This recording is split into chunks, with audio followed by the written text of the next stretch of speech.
Balikbayan box is done. Kulang na lang magpa-appointment ako sa aking sa aking career kung saan to ipapadala. Ayan, ito yung luma na Pinoy box. Pero dahil insolvents na sila, hanap ako ng iba na mapagdalhan ko nito. So, puno na guys. Puro chocolate ang naman dyan. Chocolate is very grabe. Parang bukong, para siyang bukang buka. Ito, parang lobong-lobo Okay lang kaya yan? Wow, okay lang siya, no? Kasi meron siya ditong kahoyan dyan, sa ilalim.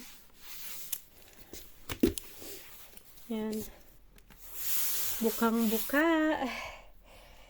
Ayan. Napuno ko na sa wakas. Gusto nyo bang makita, guys? Ayan, punong-puno na siya. I'm so excited. Kaya nga, puno na siya, guys. Ayan. So, sarado na natin yan sa bukas. Okay na yun. Papatulong ako sa asawa ko magsara niyan para hindi ako mahirapan. Kasi mahirap sa isara Kailangan may hahawak sa kabila. Magkabilaan. Hirap siya isarado. Hey guys, thank you for watching. Bye!